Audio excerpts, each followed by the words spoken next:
What's up, everybody? Welcome back to another episode of The Big Thing. I'm pumped for today's episode. I get to talk to Jessica Chobot. I haven't talked to Jessica in a while. Met her actually during my Fandango days. Obviously, you guys know her from Nerdist, tons of stuff. She's been doing things forever, been in this space. She is like an OG, and there's so much for me that I want to talk to her about, that we get to geek out about. And as you know, inside of this show, there's just tons of shit that we're both parents, so we both pandemic wise, what the hell are we watching? You guys know I was watching old 80s movies. I watched About last night with Rob Lowe and Demi Moore, for God's sakes, and don't regret a second of it. So I was asking Jessica what she's watched. She's rewatching Veep. She watched Dune. I love Dune. I also watched Dune from the comfort of my own house, but also regretted not seeing it in the theater. So we're going to talk about that. There's tons of shit. I want to see what she's excited about, what she's not excited about, what she's heard about, all that type of stuff and more. It is The Big Thing. It's Jessica Chobot. Let's do it.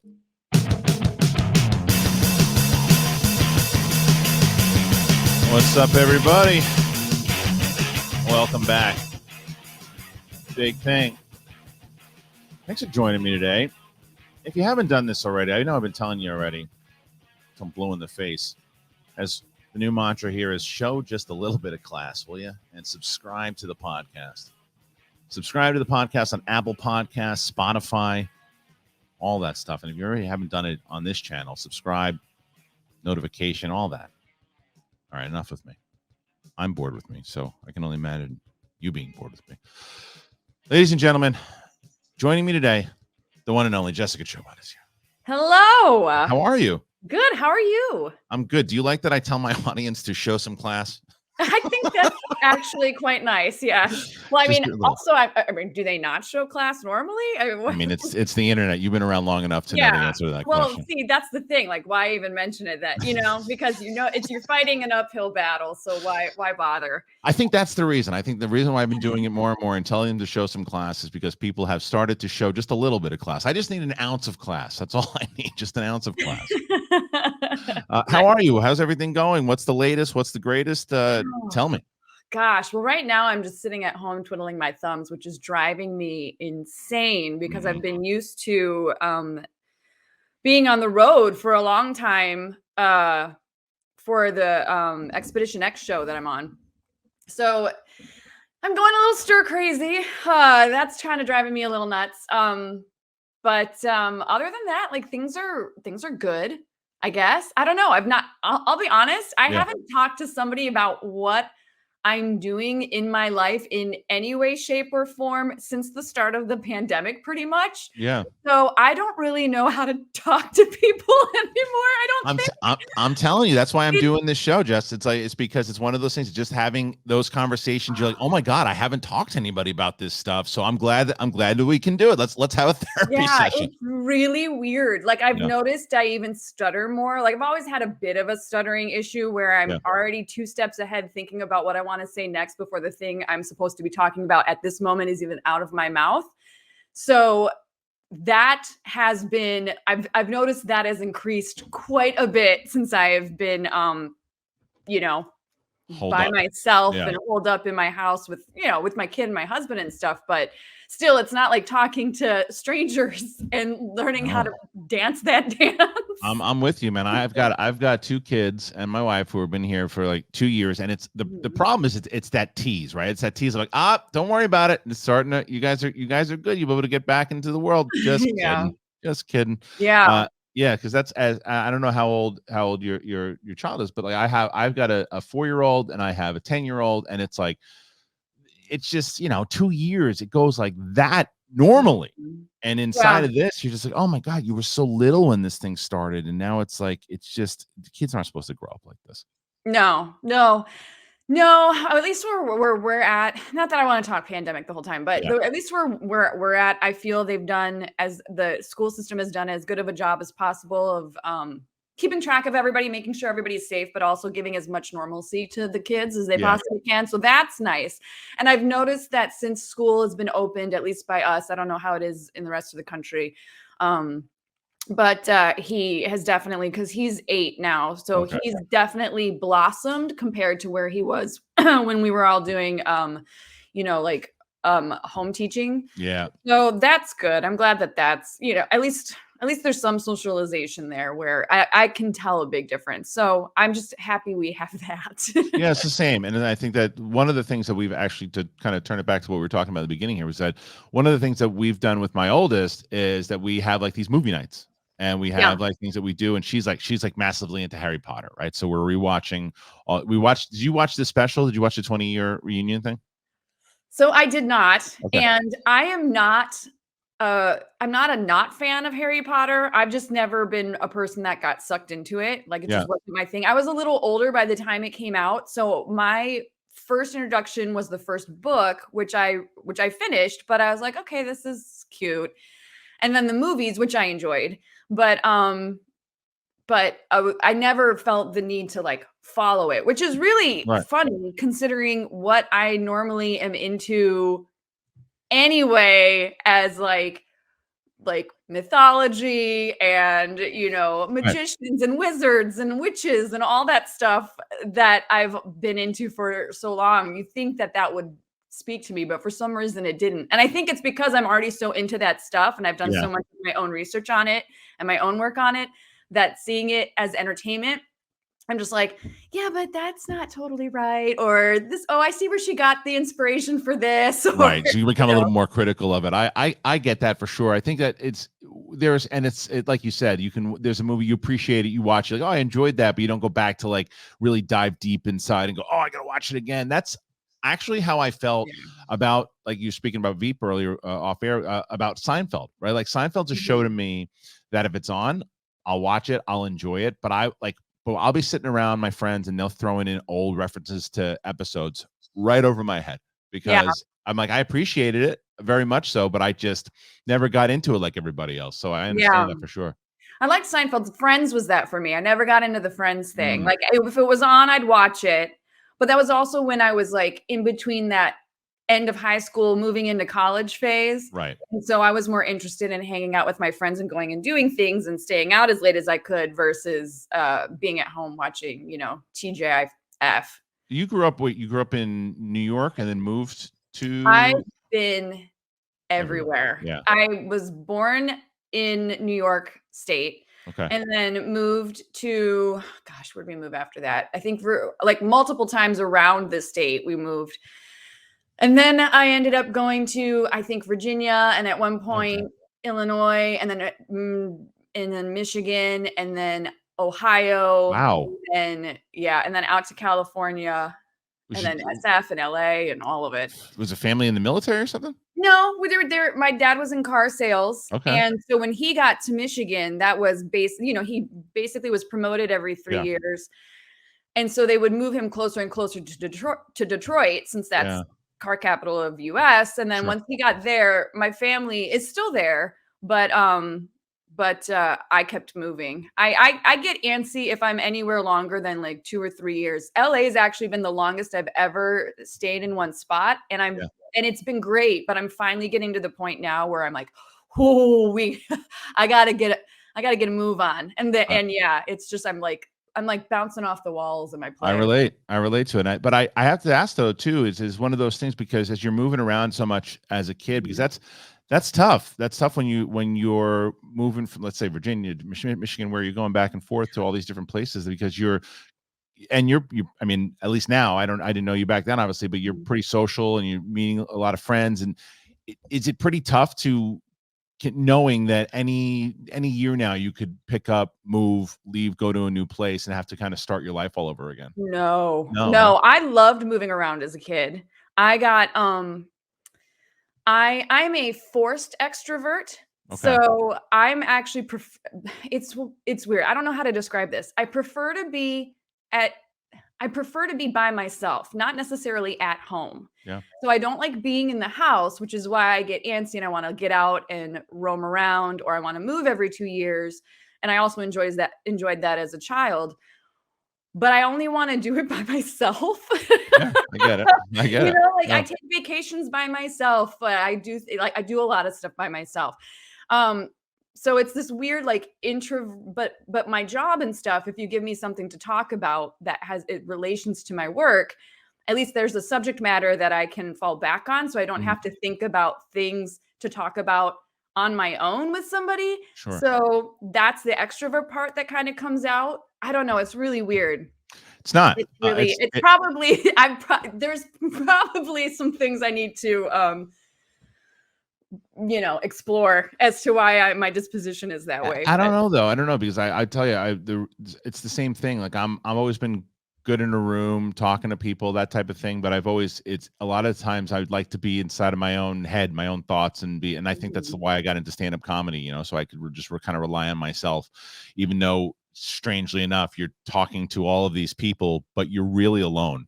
It's that sad clown thing, but you're alone, you're up there, you're in your own thoughts, you're the one that's kind of responsible for your own thing. But the same thing where I didn't like to be, I love being in a movie theater or being on a couch watching a movie, but I like to be out doing things. But I'm the same way. It's like I'd like to be, if I'm at a party, I'm kind of the one sometimes listening at the conversation, or if someone talks to me, easily can talk and be part of that conversation, but I don't necessarily want to be the one all the time doing it, Yeah, that's where I'm at too. And I also feel bad too at events and things where I run into people a lot. I have a really bad memory for names and faces, honestly. I'm better with faces. Terrible at names. I just have a bad memory. And so I do. My short-term memory is garbage. And it's so weird, like long-term stuff. I could tell you what I had for lunch 3 weeks ago, but you asked me like, who is that person you just talked to 10 minutes ago? And I'll be like, I don't know. So yeah, I mean, in parties and things of that nature, especially industry parties where I know I've met 99.9% of the people, but I just can't remember where or when or at what time, I completely shut down. It's just like, I can't handle this. And it makes you feel bad too, because you're like, I'm not doing it to be a dick. I'm just doing it because I can't remember. I literally run and hide sometimes because I'm just like, oh God, this person's going to think I'm an asshole. Right. It's not that. And then I start panicking. And then because I'm panicking about trying to remember their name or where we'd met, I stumble about talking to it's this full on social meltdown. And I get it. I do this thing sometimes especially when there's someone that I know and I know their face well, and I can't remember the name. And I'm sitting, and then someone else comes up that I do know, and now I have to introduce that person. And so I do the thing, and I've done it so many times. And let's say the person's name, I don't know what. Let's say I'm talking to my friend Matthew. Hey, Matt, this is and he's like, and he's like, what? And it's like, he looks and he goes, oh no, my name is Jeffrey. And I'm like, oh yeah. I'll mess up the name, or I'll say it as I'll be confident enough that I say the name all the way through. Like I'm really confident his name is Hazza. And it's the worst thing I could possibly do, but it's the only thing that I do, and it's this awkward thing that I do. But yeah, I relate to it for sure. I flip it on them. I always go, like, if somebody comes up, I'm like, do you know so and so? And then they are forced to introduce themselves to the other person so that I can hear it. And they're like, oh, fuck yeah. Do you guys know each other? Go ahead, tell them your name. Yes, we do. And then they don't introduce themselves. I'm like, fuck. I don't. Yeah, I'm screwed. You just run. Are you? I forget. I know we've talked before because you had me on Nerdist and we talked Star Wars. Are you a big Star Wars fan, or same thing, kind of casual?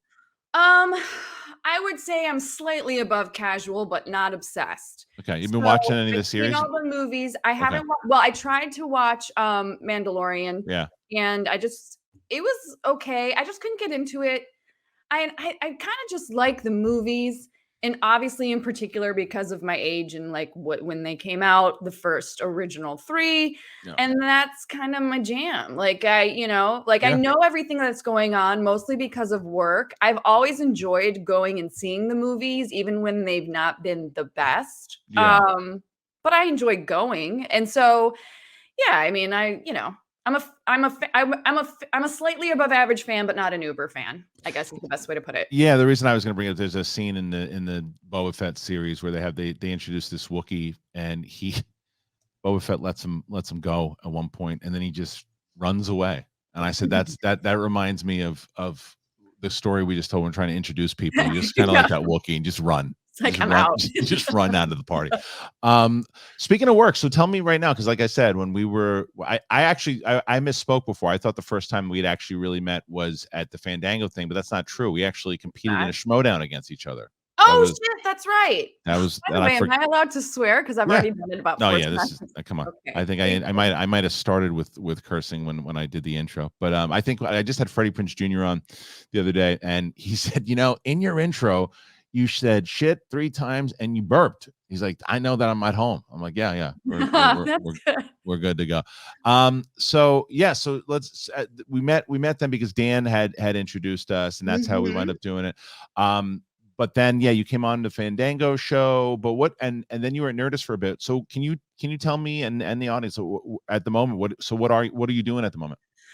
So after Nerdist, so here's the thing. I have always been really into like mysteries, historical mysteries, lost treasure, missing people, you name it. Like, I just love all that stuff. And I guess, for lack of a better phrase, just for convenience of our conversation, let's just shove all of that stuff, including like conspiracy theories, UFOs, alien, all of it, ghosts, you name it, haunted stuff. Let's shove it all and let's just call it paranormal. So I've been really interested in paranormal weird stuff since like 5th grade. And once I kind of felt that I was relatively established in the pop culture game space that I was doing, I was trying for a long time to get on a ghost show or some sort of weird paranormal. Like, it was a life career goal. Like, I had to. Because I remember sitting at home watching these shows, like, what did I grow up with? Like Ripley's Believe It or Not, and Unsolved Mysteries, and what was the one that one of my favorites was the old original with Leonard Nimoy, In Search of. Okay. Loved those.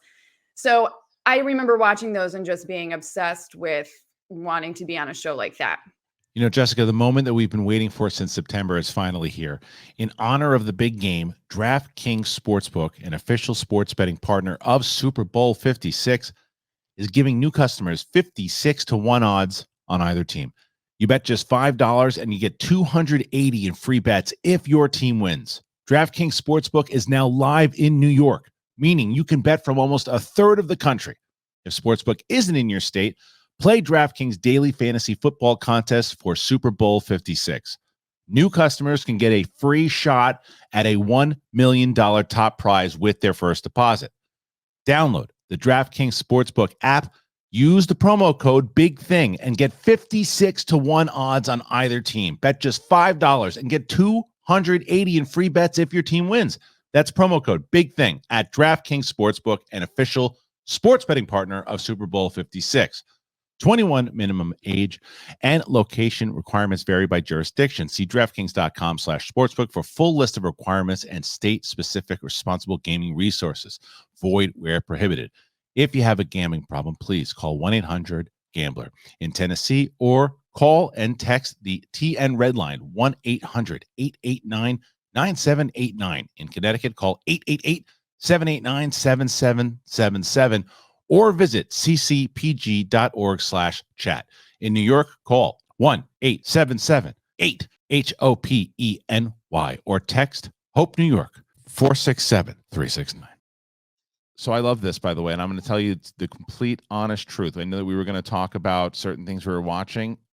Learning more about this. I don't want to talk about any of that shit. I just want to talk about this. I want to talk about aliens. I want to talk about parallel universes. I want to talk about all that shit because I am fascinated by it. I'm fascinated by Jessica, last night I was doing a search of when you die, do you go to a multiverse or an alternate universe? And I don't mean I know like that Matrix it's style. Yeah, I know that's not it's a disappointing movie. Which one? The new Matrix was a little disappointing. Oh, yeah. I liked certain aspects of it. Like, I love the older, maybe because I'm older, I liked the older romance, and that they made that was the best part for it. And I was like, these two are the best. Yeah.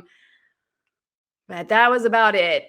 Although, if you want to tie that into the paranormal stuff, In my opinion, Yes. that whole story, like the whole Matrix thing, and I know other people have mentioned this as well, and I would agree with them, is really based on like somewhat of the Gnostic Gospels, which Mhm. is part of that whole Hermetic kind of occult way of thinking. I don't know. Right. It's fascinating. It Okay. is. Anyway, sorry for interrupting. You No, tell no, me more no. about No, what no, weird no. shit you're into. But speaking of Matrix, like I felt the same. I liked being back in the world. I loved the love side of it too, but I wanted it to be great. I wanted it to make me want to go back for more. And I'm like, Yeah. yeah, if we never see another one, I'll be all right. Yeah. But and before, and obviously with what everything Marvel's doing now with MCU, with Spider-Man and Doctor Strange and all that multiverse thing is like a thing. But I've always been into the idea of parallel universes and the science behind it, and the idea, like just looking at how even like Hawking had this whole thing of what he believed was his last thing before he died. 3 weeks before he died, he did a whole paper on a multiverse, on the existence of it and how it could work and all these different things. And then I read this thing where there's a guy who was driving a car, and I've told this story to the audience, like, yeah, we get it, we know you love this story. But this guy was driving a car and he was approaching a truck, and he's like, I'm dead, the truck's gonna hit me. And then like that, he was driving the car and the truck didn't hit him. And he's So like, I've had something like that happen to me. but he where changed I though. was But he changed though, Jesse, when he came back. But when he came back to his work, a guy that he really got along with hated him. Oh, that's weird. All these things started changing, like that. He was in the same life, but different. And That's weird. I haven't had I haven't had it where it's, or at least maybe I just haven't noticed, but I never so for me, it was, I was driving a car. I went to go make a left-hand turn, and there's no way that car should not have hit me. right. And somehow and that's the thing. I don't remember even passing it. I just was on the street onto the one that I was trying to make the left on. But I didn't even, I don't know. Like, I don't know. I don't really remember. That's what it said. And that's what this said. It said, like, that this guy had passed into a parallel universe. But I've never had, or at least I've never noticed any additional changes beyond that. Yeah. I didn't have anybody that I was friends with that suddenly wasn't friends with me or anything like that. It was the same type of thing, right? I don't know. I mean, who knows? But I just been fascinated with the idea of it. I mean, it's the same thing like the Mandela effect, and all this. And I just recently have done a deeper dive with that, because I had forgotten that I was aware of it, because I was talking. I mean, I'm sure you know Steve Zaragoza, yeah. Yeah. Yeah, so Steve was on, and we were talking about it. He brought it up, and then the whole Berenstein Bears and Berenstain Bears, like that whole thing, and it's just funny that I've always been fascinated with that. I've been fascinated with, and so with aliens, and you're talking about that, with all this shit that came out recently over the last 2 or 3 years with all the footage, and I'm sure you've gone having a field day. Yeah, I've actually hosted a few of the reveals. I know it's so, yeah. Tell me we everything. need to have a separate podcast, because Yes. holy shit, dude. Please. It's just interesting how everything is connected in this weird way. So since 5th grade, like I was saying, I was always wanting to be involved in this stuff, pushed and pushed and pushed. It finally happened with Bizarre States. I met all these UFO guys because we would have them on as guests. That's actually how I got my job with Expedition X, was through the Bizarre States podcast over at Nerdist. And then when I was shooting, so now, Nerdist is now done for me. I'm over at Expedition X. All of these UFO guys keep cropping up because now the UFO stuff's starting to get leaked. Yeah. And listen, I like out of all the paranormal stuff, the UFO stuff, while I'm intrigued by it, I wouldn't say it's kind of like my Star Wars. I like it a lot. I keep an eye out on it, but I'm not consistent. It's not the one that I'm overly obsessed with. Okay. So I feel like I can have a somewhat, considering the position I'm in, a somewhat not like immediately belief mindset. Yeah, right. But damn, some of this evidence is like, whoa. And the guys you're talking with are like, oh my gosh. And then that's what I want to talk about, because like a lot of before this, like the last 2 years, because now you get people that are coming out like the guy used to run the Israeli military at one point. Is you listen to the interview, is like, okay, normally when you think of these people who tell the alien stories, you're thinking Randy Quaid in Independence Day. You're like, these just like these like lunatics, or it's like, yeah, okay, who's taking this guy seriously? And some guy comes out, I saw an alien. They're like, no, you didn't. didn't. You just saw your uncle. And then like, but now with everybody that's been coming out over the last like 2-3 years, and that's what I wanted to ask you, these people that you're talking to, these are all like legit people that aren't like it doesn't seem like they're making up stories or trying to get a payday, right? No, I would say even if they are incorrect, let's just say they are talking about, let's just assume that what they're saying they saw was actually something else. It's not UFOs. Right. In their minds, they 100% believe what they saw. So in my opinion, they're not trying to pull a fast one. They're not trying to make a quick buck. And if anything, it's probably working against them, other than these like quick little snippets of like attention that they get because they're telling their story. Right. But there has been no amount of like, or sense of bullshit or blatantly lying that I've been able to pick up on. Well, so what did you get though when you're talking to them? And then, like you said, I think it actually does add more of a more clout, I think, to the fact that you're like, okay, I'll go in open mind. I'm not like obsessed with it, so it's I'll listen to it and see what I think and see if they can get me on board with what they're saying, or if I can just call it bullshit. So going in with that mentality probably helps for sure. But what is it about talking to these people that you're like, wow, this is really starting to add up and really get me on board with the fact that, first of all, do you think that they're aliens, or do you think that they're just other technology that we don't know about, other places? Like what is your belief at the moment? Because for me, fucking aliens. I honestly, I'm not totally sure. I definitely don't think that in the vastness of space, we are the only ones that are alive out there. Does that mean that there's intelligent life or not? Or if it's just, single cell organisms or whatever the case may be, or a habitable planet that is, I don't know. I don't know. I think it's impossible to say that there's absolutely no chance of that. I would never want to make that statement. I'm sure some of the sightings that people have seen, even the people that are high up there and that you can trust to be telling their most honest story, I'm sure some of that is misidentified, who knows, like weird weather stuff, weird weather patterns, lights bouncing off clouds in a weird way and casting shadows. The stuff that gets picked up, that they're showing now, that's getting picked up on radar and it seems to be acting somewhat intelligently. Those are the ones that freak me out. Could it be government? Maybe. I feel like if it was somebody else's government, not that I want to be really careful that it's like, oh, the US has the best tech, because you never know what other governments are doing, especially if you're not involved in the military like I am. So I don't want to sit there and say, like, poo-poo that it could be somebody else's government. But I don't know. I've always gotten the impression that all of the world keeps a pretty good eye on each other, like trying to find out what everybody else is doing. And I would feel like they wouldn't even remotely let that information out if they thought it was somebody else trying to pull a fast one on us.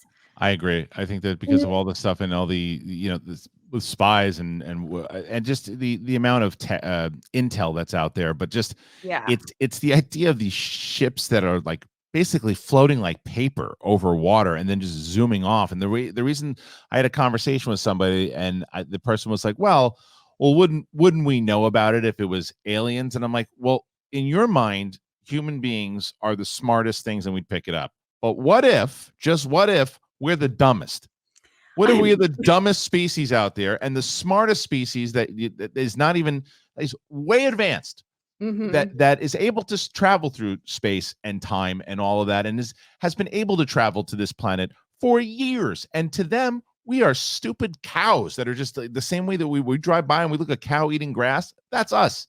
To them, it's like, don't let the stupid humans see us. Speed on.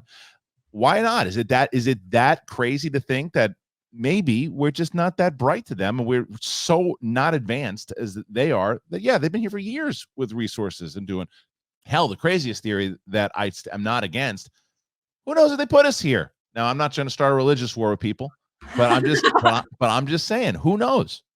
Well, who knows what they are? You know, like I have no idea. I definitely have no problem wrapping my head around that we're not the smartest in the bunch. I feel like, yeah, Clearly, turn on the news. yeah, I'm like not too concerned about believing that part of it. But my whole thing then is like, I'm kind of skipping around on this conversation, but my whole thing is why allow yourself to be seen in the first place? Like, you know, like what, like, even it seems it's like a tease. Like to me, it's less that they care and more that they don't care that we see them, because they can get out of Dodge real freaking quick. So what if it's Steve? What if it's Steve again? The guy like, hey, Steve, I told you, don't fly that close. They're gonna see you. And Steve keeps doing the tower. It's really, they're just shooting their own Top Gun. He is, and we're buzzing the tower. He just knows. The guy just they keep telling him. They keep telling him, like, the last time you went down there, you went to Egypt. They saw you. Get out of there. Don't go back. We sent you again, and now these guys saw you. Cut it out, Steve.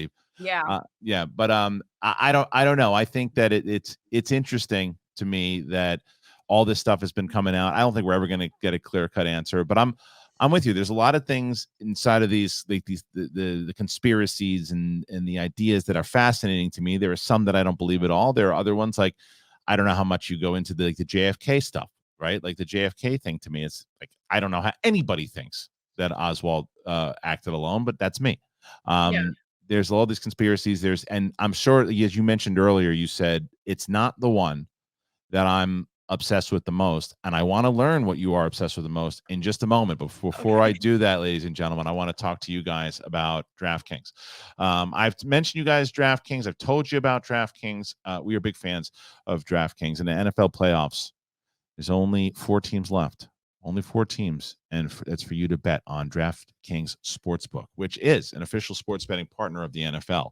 Counting down the Super Bowl 56, new customers get 56 to 1 odds on any team. You got to bet just $5 and you get 280 in free bets if your team wins. If you're not a new customer, you can experience a conference championship with same game parlays. You combine multiple bets from the same game for a bigger payout. The more legs you add, the more money you can win. DraftKings is safe, secure, and reliable.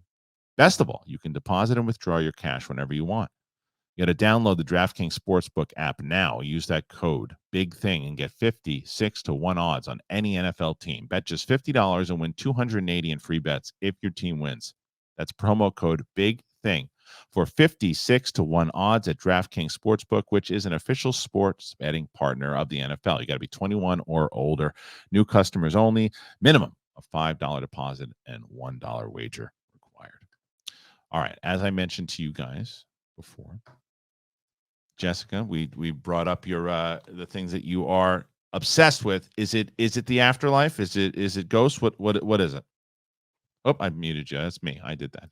Okay, here we go. I do love a really good haunting. So I love haunted houses and like abandoned places and all that kind of stuff. And like I said, weird mysteries where you can kind of like, I love the idea of looking through like an old dresser and finding old letters and wondering who are these people and like trying to track them down, kind of stuff. That's fun.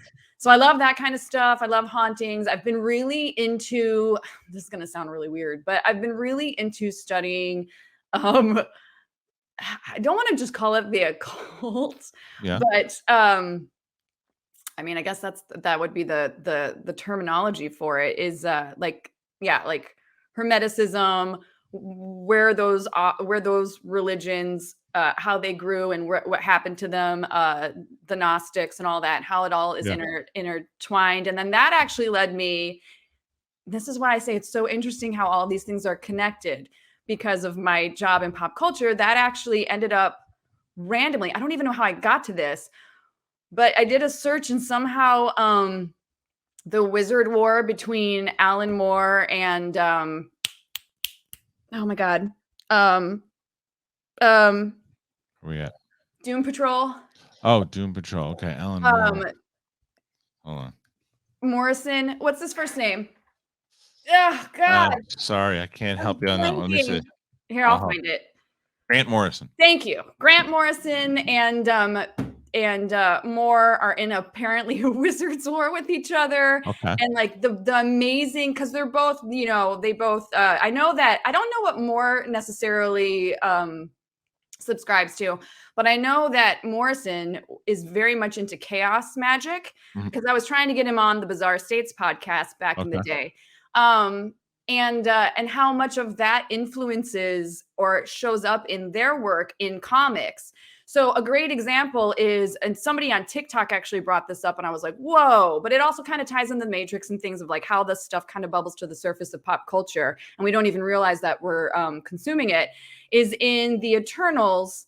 I wish I knew who this TikTok person was, because I would totally give credit, but if you see them, know that this is their work. In the Eternals, one of the members is actually trying to find the Emerald Tablet. So the Emerald Tablet is supposed to be this powerful, these powerful writings by a guy named Hermes Trismegistus. I think I'm pronouncing that correctly. Who I'll take your word on it. Yeah, and then that ties into the Kybalion or Kybalion. I've heard it pronounced both ways. And then it's written by this guy who was part of like some other occult group, and it all boils down to all this other stuff. And so that stuff it's really interesting how it shows up in pop culture, and we just take it as, storylines, but there's this whole history behind this one object in this one comic book movie that extends way, way, way, way back. And to me, that's like kind of the connection between like what I used to be doing with the pop culture stuff and then what I do now, and how those two kind of have blended in my life. And it just seems really weird. It just seems really weird. Yeah, it's funny, especially now. Have you, since you started doing this, have you watched, and I if the answer is no, I don't blame you, but have you rewatched Crystal Skull, the Indiana Jones, the 4th movie? I can't bring myself to do that. Like I said, I don't blame you. But the reason I bring that up is because even though it's so ridiculous, and I don't like the movie, I don't think I've seen it since I saw it in the theater. I tried to watch a couple scenes, but the Crystal Skulls and the mythology behind it is stuff that Lucas really and Spielberg actually did research on. A lot of that stuff was like real. I watched the whole before the movie came out. I watched the whole History Channel special on it. And like it's doing exactly what you just said, and it's intertwining a lot of this stuff that we think we just think is storyline, but it turns out that it's part of history, right? It's part of stuff that has been rumored, been talked about. And the same thing goes for, I just saw The King's Man, which I didn't really love, but I am like World War I and the idea of it, and the obviously the assassination of Ferdinand and all that. The way that I like when people do that, when they're able to kind of infuse the stuff, like did you see the movie? I have not seen it yet. A lot of people didn't.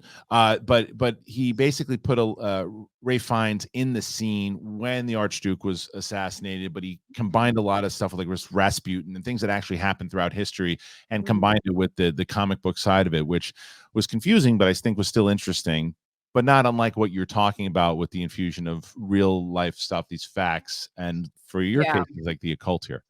Well, and it's really fascinating too. I mean, it doesn't surprise me that you see these things pop up in pop culture, because obviously, a lot, I mean, there's movies, it's comics, it's somewhat storylines, at least are fantasy based. So you're going to have like an object or a source that you want to go to base the stuff off of. I just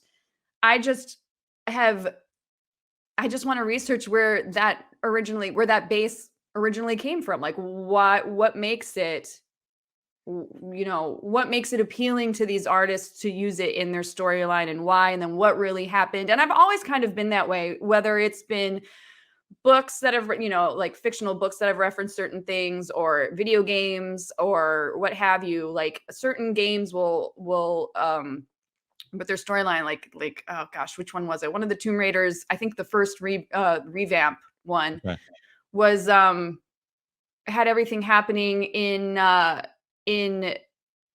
this one island. I want to call it not the Devil's Triangle, something like that. It might have been the Devil's, or the Dragon's Triangle. Is that the one with Alicia Vikander, that one, or this is the game itself. Oh, the game. Okay, the game itself. And actually, I think in the movie they actually might have used it as well. But the first revamp of the game series back in like, what was it, 2013 or something like that, where she crashes on this island that nobody knows about, and it's like just a shipwreck scene, or like tons of shipwrecks. Well, it's essentially like they call it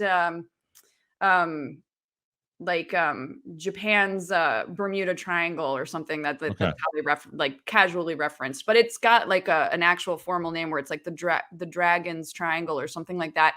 And it's just interesting. I never even knew that there was one that existed until that game came along and referenced it. And then I fell into this deep, dark internet pit of like trying to figure out what's the story and mythology behind this area.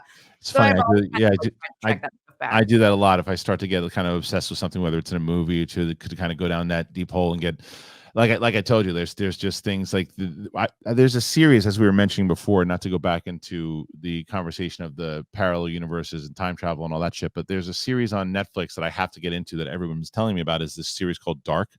I haven't heard that. It's like a 3-season show, and I think it's subtitles. I think it's German show, but either way, everyone's been telling me that to watch it because of my obsession with the parallel universes, and it's darker. It's one of those things. So between that's something I've been watching that I want to watch because of my obsession with it. But the other thing I wanted to ask you before we move on to a few other things is you like animation? I feel like you do.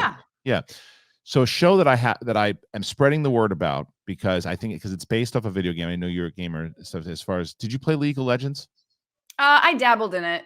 So Arcane is the show. I have not watched it. Blair watched it, loved it. It's amazing. Loved it. I have not watched it yet, but I've heard nothing but outstanding stuff about it. It's phenomenal. I knew nothing about the game. Again, this is just people telling me that because of being on this show, people going, we know your taste. You're gonna love this. I'm like, all right, animation. I like animation, but I'm not like very similar to what you were talking about before with like Star Wars, right? It's like, okay, if something good comes along, I'll watch it. I couldn't stop watching this show because this show is just brilliant storytelling. It is it's science fiction, some of the best science fiction I've seen in a very long time. Oh, okay. And it's got an epic feel. It's got a great emotional arc between the two sisters, which is the kind of the crux of the whole story.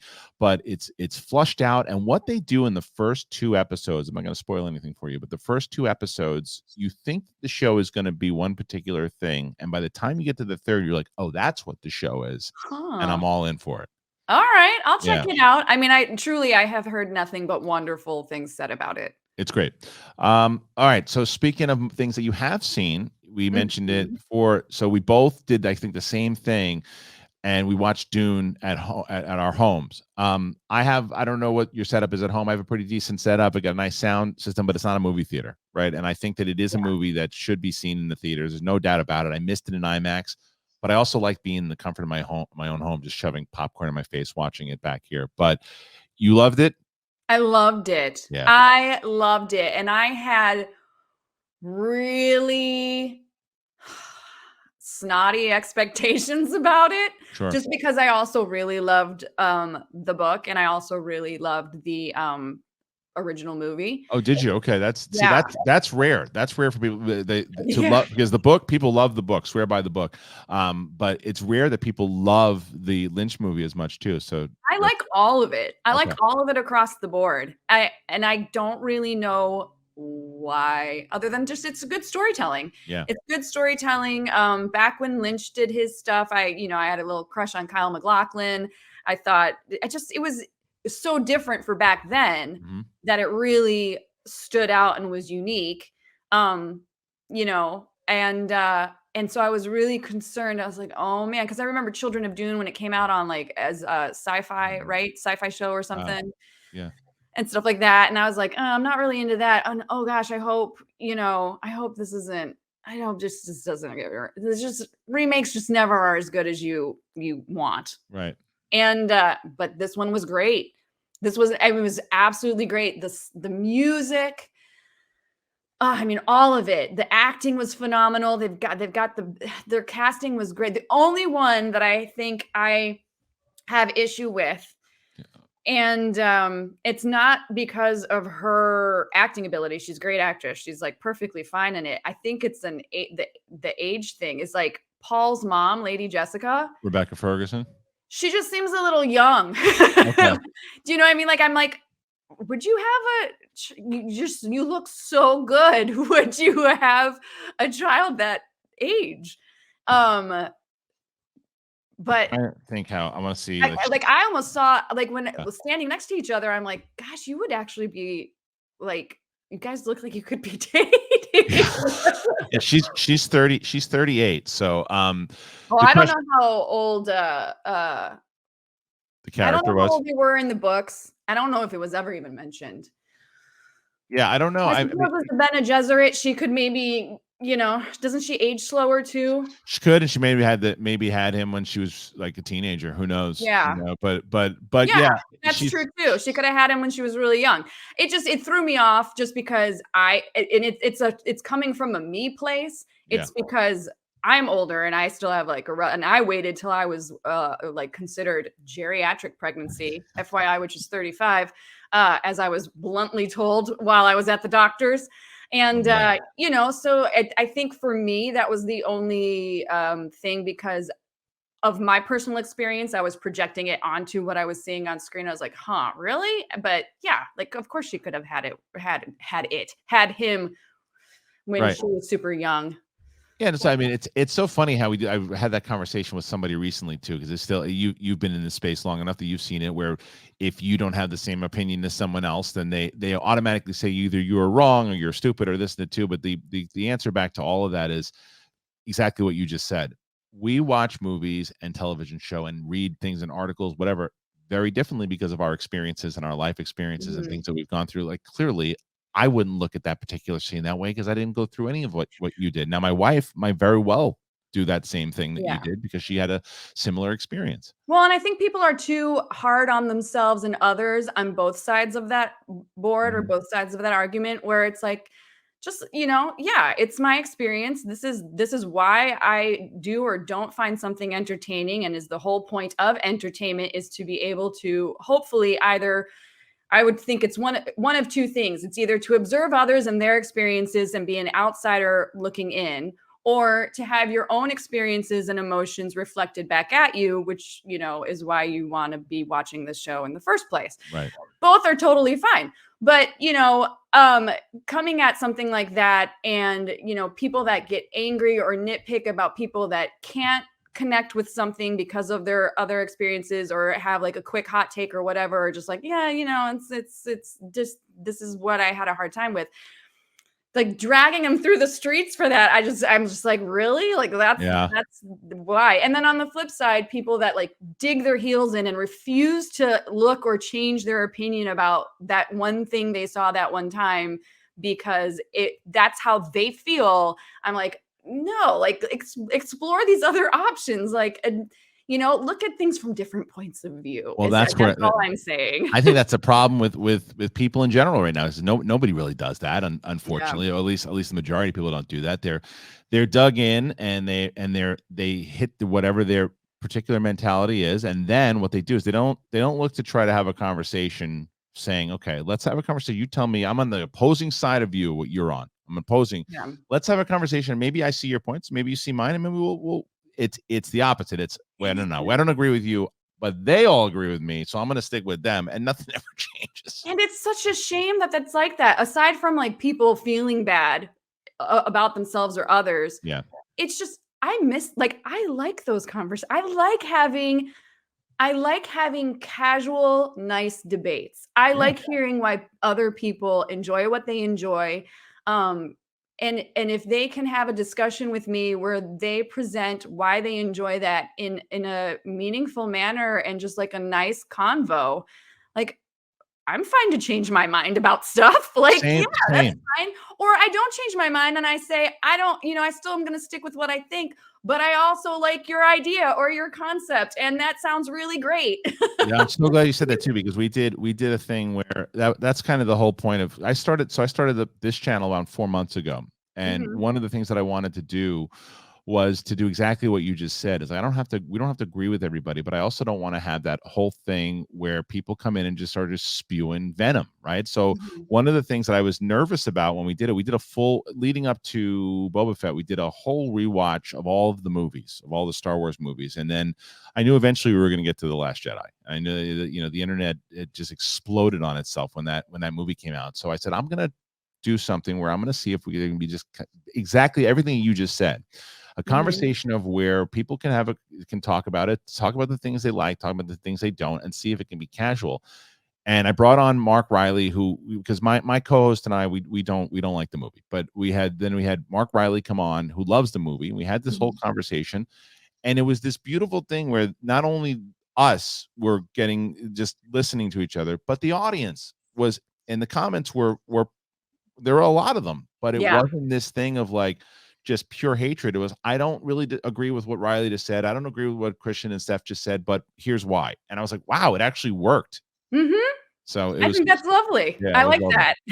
It was nice. But the other thing that's lovely and nice was, you said it before, and I was so shocked, was Ghostbusters Afterlife. Now, I don't know if that's because of us being parents and being a little sappy now these days, but it was such like a nice warmness. And I think nostalgia right now it was 3D was the fad. Remakes were the fad. Nostalgia is the phase right now that everybody is in. But I really thought the movie was cute. I thought Jason Reitman did a great job with it. I thought he paid respect to what his dad built beforehand. And I won't spoil it for people who haven't seen it, but the end, there's a thing that happens at the end. I teared up. Yeah. Did I tear up? Yeah, I think I did too. I honestly don't remember, but there's that memory for you. I don't remember my own emotions, but I did. Yeah. Which is sometimes works for you, sometimes works against you. I definitely think part of it is sappy because I'm a mom and I have a younger kid who was this their first experience with good? No, wasn't their first, but it's made for them. Sure, it is. Roughly that age group. Yeah. And I think in like part 2 to that statement, it's made for them, but with a nod to the movies and a respectful nod to the movies and the fans that came before this particular like quote unquote age group. So I thought for walking that tightrope, they did an excellent job. It was super fun. It was just scary enough. Yep. In fact, I think some of the original movies are scarier in some ways. There wasn't anything too goofy or coming out of left field where I couldn't see it tie into the previous original movies. You know, I kind of liked all of it. I liked them bringing back the OGs and like as much as they could. And I love that Ray had his occult bookshop still. And I was like, I want to be you when I retire. Like literally he is living my dream. I'm like, that is what I want to be. That part was fun. I think the only part that and they showed it in the trailer, so it's not a spoiler, that I thought that I probably could have done without was all the little. Oh shit, did I get a spoiler away? No. Oh fuck. Well, if I did, I'm sorry, guys. Everybody knew they were coming back. That's not really a spoiler. Yeah, but still. It's fine. The movie's been out long enough. But the marshmallow, the Stay Puft Marshmallow, the little gremlin type marshmallow man jumping around and attacking. But that was the only part that I was like, well, that was just done for a bit. That one I was actually going to mention that too. That one seemed a little goofy, but I didn't mind it. I didn't mind the goofy, and my kid loved it because he's awesome. Like all those little, it's like guiltless destruction, murder, for lack of a better phrase. Like gremlins. They're like the gremlins. The gremlin. Like when I just showed my oldest a scene from the Gremlins, and when they killed Deagle. You know, and it's like they're out there singing. It's ridiculous. They're out there singing Christmas carols, and then they send her up the stairs, and it's just like you said, just pure chaos. But it's funny. Isn't it interesting? And this is obviously personal opinion, but when you think back to the 80s movies that we grew up with that were considered kids movies, so let's say Neverending Story and Ghostbusters, let's put a PG-13, or Roger Rabbit and stuff like that, which I don't know if Roger Rabbit was 80s or 90s, but whatever. 80s, late 80s, yeah. Late 80s, yeah. When you like that shit was terrifying. And I don't know, I can't tell, even as an adult watching them again, if they were legitimately more scary. Like, I feel like kids' movies now are more violent, but not as scary. It's more, it's either more direct violence or implied violence than fear-based stuff. Yeah. Not that violence isn't scary, but do you know, like, I know what you mean. Yeah. The physical difference, versus what we got, which is like that scene in Roger Rabbit where he's melting the shoe. And I was like, holy fuck, Yeah. that's gonna destroy me. Or in Neverending Story, obviously Artax as he's dying, and I'm like, oh my god.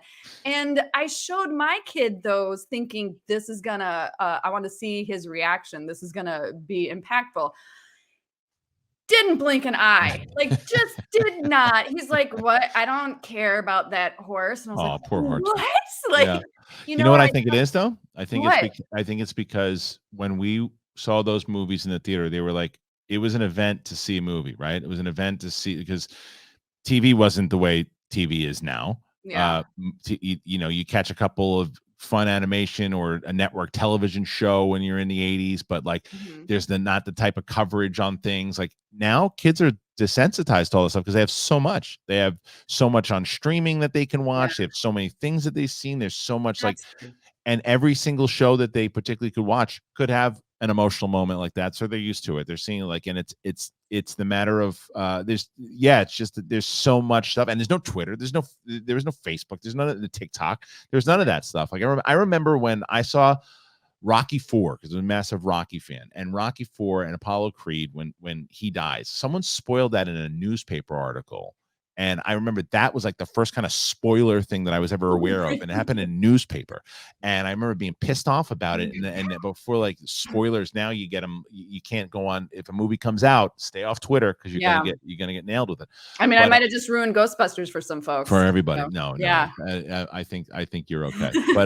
But yeah, so but it's funny how you say that, because there's certain times I show my daughter, my oldest, I show her a lot of the 80s stuff.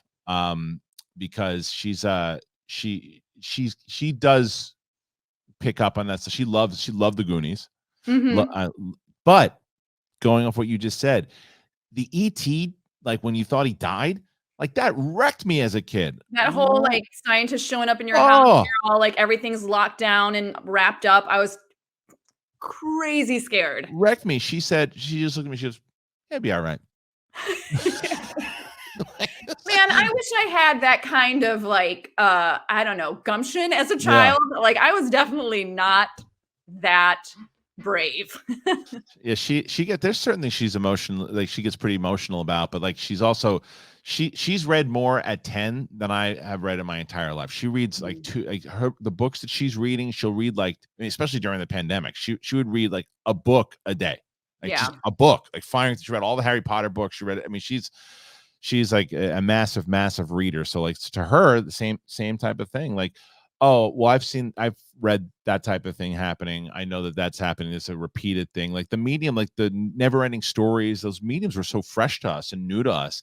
They've been repeated so many times over that even kids now have seen something similar to whatever it is that they're watching. So it is fascinating as time goes on, people getting desensitized to a whole, I mean, look at video games. Look at video games has done. Yeah. I mean, I've watched that whole progression since, Atari. So it's been really, God, I never really thought about that. I've been watching the progression of video games since Atari and Pong. Like, it's so different. What's Atari, like 81, 82? Atari, let's see. I was living in Virginia at the time when we had one, but I know NES was out at that point because I was friends with a girl that had one, even though I didn't like her because she had an Ascendo. And I could go to her house and play. It's like the kid that has the pool. She had that. She had that, she had that, and I would sneak over that. And she had an Apple. I can't remember which one, but we would go over and play Chivalry. And we would go over, and then there was an old coding game for Spy versus Spy from Mad Magazine that we would try to code stuff. We never got it to work. And then we would play tennis on NES. Anyway, no, I don't remember what. I think Atari must have been. It had to have been 80s in that area, in that general area. But you look, like watching the progression of all those games, and then you look at it's amazing. And I think, and we can end on this topic with video games, obviously. When you look at this, there's been very few, maybe you can count on your hand, of the movies that have transferred over successfully from video games. And I think my personal opinion is that they should stay away from trying to do the movies. Sonic the Hedgehog, I guess, is working out for them, but like something like Uncharted, right, where you've got, like, you look at Tom Holland, who they're getting because he's a big movie star right now. to me, Sully is not Mark Wahlberg. I love Mark Wahlberg, just isn't the character. I think that would have been better served as a streaming series. I think that you could have done all of those games over the course of what, 5 seasons, 6 seasons. I think Witcher is a great example of that very thing. Yep. Like, not that I necessarily, it's not amazing television, but every time I watch it, I have a good time. Yeah. And I love how, and for some reason, at least with me, my brain is able to accept some of the cheesiness a little better because it's in TV format and everybody's kind of leaning into it. Yeah. You know, like Henry Cavill and his voice and all of it. Like, it's like, you know, like the contacts. I'm like, I've seen, like, you can do a better job with the contacts. Yeah, I haven't watched the show yet. I got that was one of the ones that people had voted on for me to watch. I need to watch it. I really like it. Like I liked the first season, believe it or not, a little bit better than the second. I thought the second got dragged out a little too long and they didn't really end up doing anything. But each individual episode was still entertaining. Like the overall story arc, I wish we would have gotten a little bit more from second season, but each episode I enjoyed. So, and I'm enjoying the characters and I'm enjoying how much the characters are enjoying being their characters, like how much the actors are enjoying what they're doing. Like you can tell, hopefully, that it's a fun set and that everybody's like, this is great. So I think that would, like what you were saying, where bring the Uncharteds over to like an HBO kind of like Netflix TV format and have them roll out as like high-end series. I'm totally down for that. I just think there's two. I mean, you look at first of all, you want to compare it to what Marvel's doing with their series, right? Like these are just comic books that are being turned, or just ideas really that are be turning into full-on series. And I think that that's the way to go for them. Also, it allows you to evolve their characters. But with games, it's like you're adapting these long stories. Like look at Last of Us, they're going to do as an HBO Max series, right? So you do like being able to really evolve the characters and put them on a weekly show or however you would go to binge it. That is why I believe that video game movies haven't worked, because you're trying to condense so much. I mean, look at Arcane, right? Arcane. I don't know enough about League of Legends to say whether or not it's a pure adaptation or not. I don't know the game well enough, but what I do know is that by watching it, they took a lot of these stories, a lot of these characters, turned it into this phenomenal emotional show that it's like, I don't think a 2-hour movie would have done it justice. There's too much to evolve. And I also, bouncing off of that, I also think part of the issue is from a movie perspective, I don't know if the respect is there for the story writers on the game side. I feel like a lot of, it's like, oh, well, I'm now it's a movie. So now we got to make this into movie format, right? Which is we need to hit these beats, do these action scenes, have this love interest and blah, blah, blah. And so all of the actual good storytelling that is written by good writers over on the video game side of things, I feel is not necessarily respected or is watered down too much to then slap something up on the big screen to appease the fans. And that's why the fans get upset when the movies are not as good as they should be, is because they've actually been living in this world for however many hours they've been playing this game for, and they're invested in it because, and in a way, and I think Marvel figured this out with their comics fans, in a way where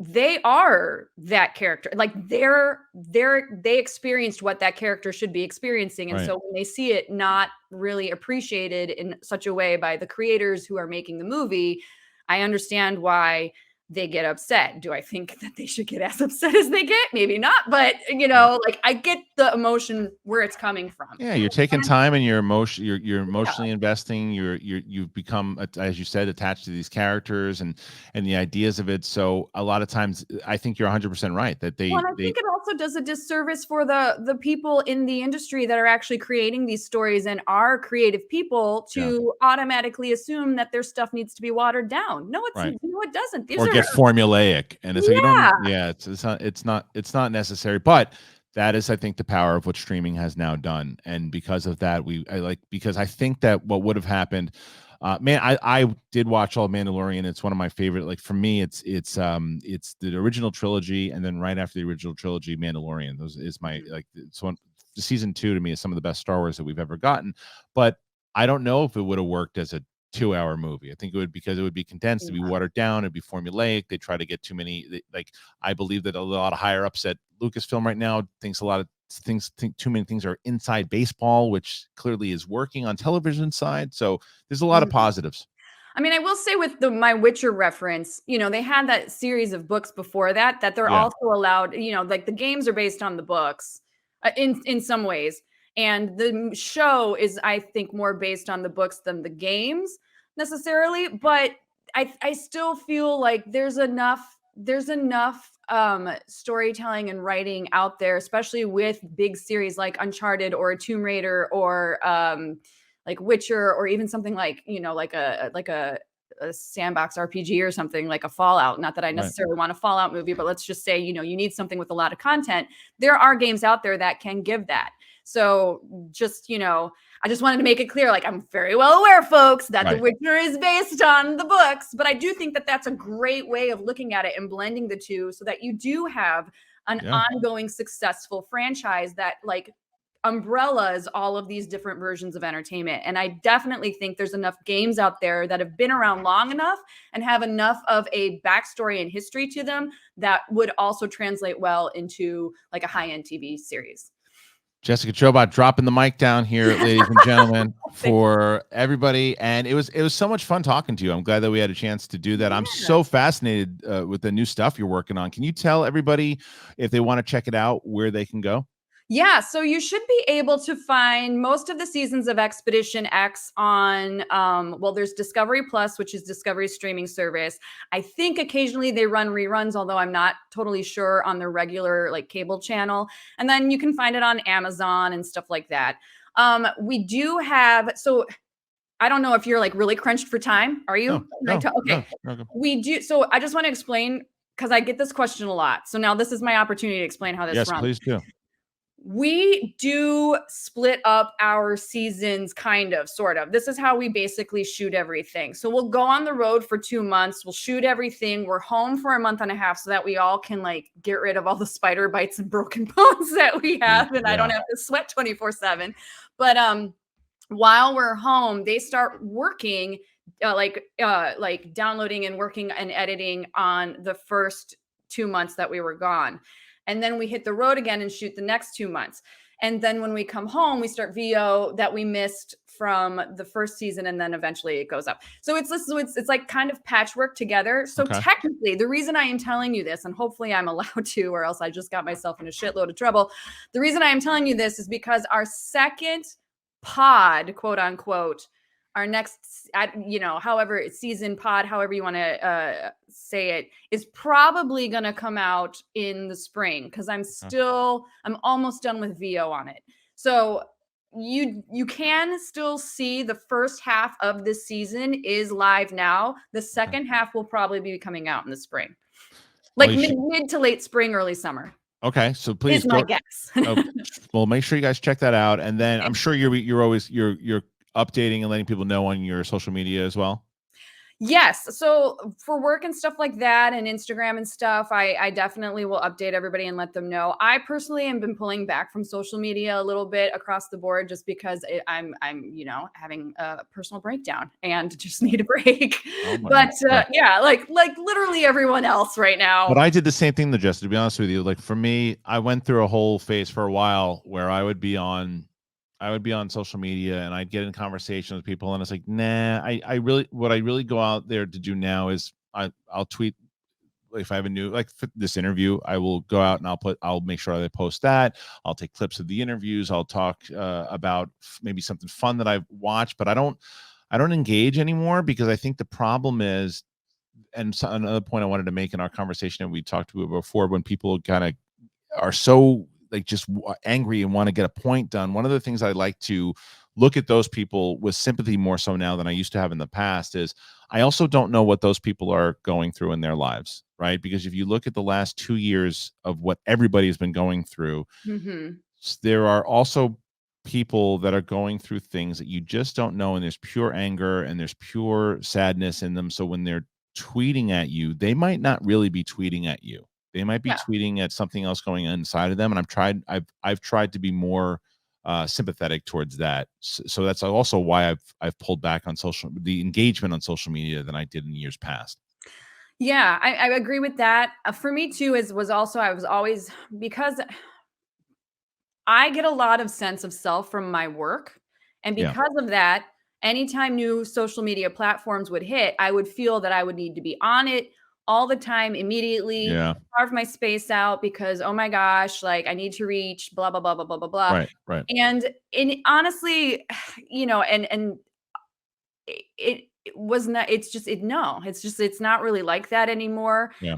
I don't know, maybe it is like that anymore, but it's not like that for me anymore. I've gotten to do everything that I've really wanted to do for the most part.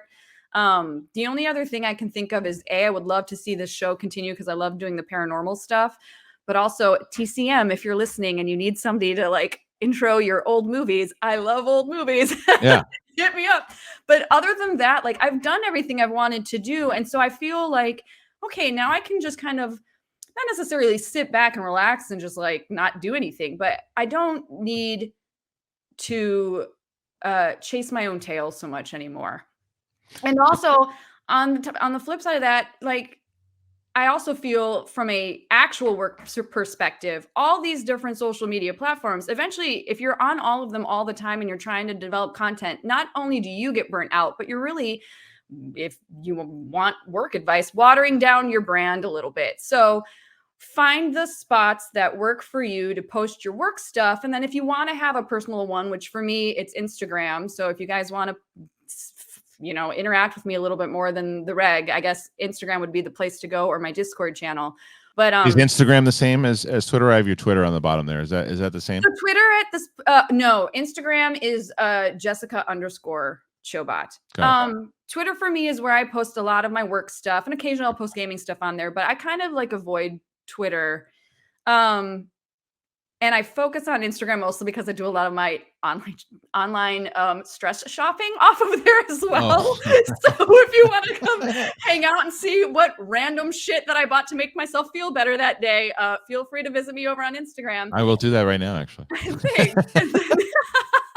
And then Discord is kind of where I have a little bit more one-on-one. I'm not the best at being on there, but when I do go on there, I make sure to try and make it as like individual and like time, like makes sense to have time with everybody on there as possible.